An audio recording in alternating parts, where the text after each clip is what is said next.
So that was the key message of that. Now, after that video, we did get some people interested in it, and one of those organizations was the Best Friends Animal Society out in Utah.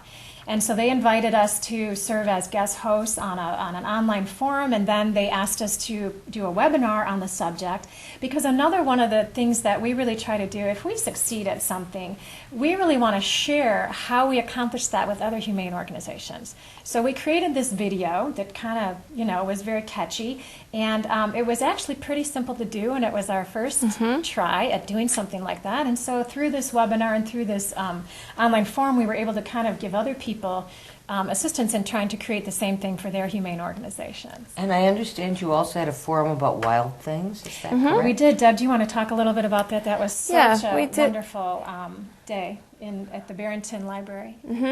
Well, one of our goals, we want to do education, we want to create a huge database, and we also want to address wildlife issues. It's the same thing with wildlife as with, wild cats. You see them, you want to help them, you don't know what to do. Sometimes you do too much, you make a mistake, and you're heartbroken when your animal dies. A lot of people don't know. We don't know what to do. We're always calling each other, I found a turtle, I found an egg. I found a bat. I found a bat, and we're like, that's enough. We got to get some experts, and we need to gather them together and have a wildlife panel and a forum and invite the public and have them speak and tell us what to do and what not to do and who to contact. And so we had it at the Barrington Library. We had 6 experts. Patty Chambers from Kane, I'm going to say this wrong. It's a rescue group out in Kane County. Linda Lewis, Jack McCrae from Willowbrook. Irene Richard and Jeanette Johnson from Room for One More. They do raccoons and more. And Vicki Weiland, who does lots of different animals, including foxes and coyotes, as well as smaller animals too. Patty Chambers is our mink expert and exotic expert. So, and we actually needed her. We actually had to call her about it didn't turn out to be a mink, but and we're not really sure what it was actually.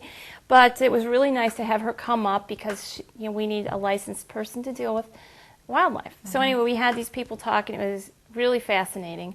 And we learned so much that day. Even the little bit of stuff we thought we knew, we were wrong on some things. So it was really interesting, and they were very good speakers. And they brought wildlife, and we had a red-tailed hawk and a skunk. A kinkajou. Yes, a kinkajou, which is really cool. And I think that was it. Yeah.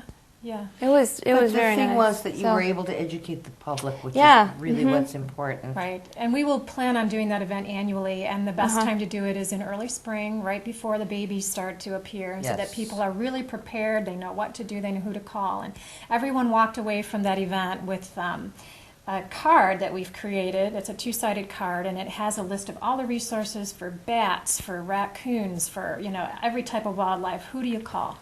That's marvelous. It was marvelous. The people, we've got a very good response on that, which is why we're going to continue that. We should talk about the spay-neuter program. Yes, we did just start. I think no humane organization can do its work today without having a spay-neuter program or access to one, because it is such a critical need.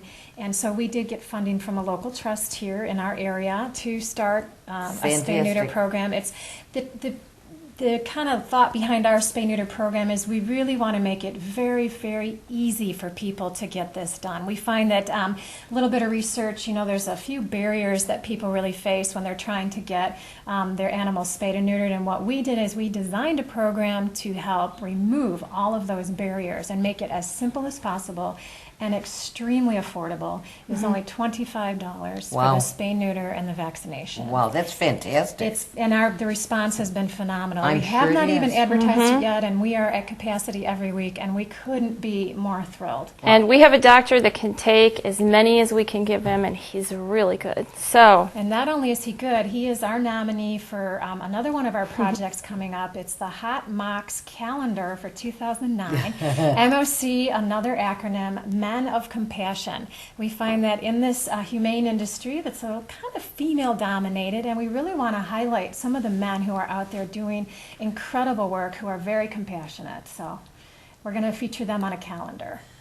I'm getting an indication that we are running out of time, and it's terrible because there's so much more that I'd like to cover, like to say, but I'm going to stop you because as a young organization, I'm quite certain that you have a wish list.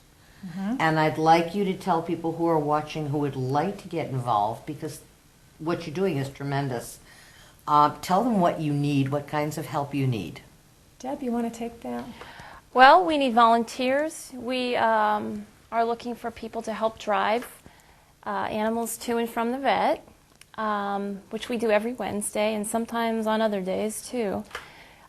We could use foster people, because when we have animals, we end up with, we find kittens and we get puppies. We need people to foster them so they don't end up being euthanized somewhere or end up living with us forever. Which is an occupational hazard. We wouldn't let the former happen, but then the only other option is the latter. So Sometimes. we need good foster homes, and yeah, it's really Wait. bodies. You Bodies know do what? the work. Yeah. There's another thing that I'm quite certain that you need that I'm terribly devastated that you didn't mention.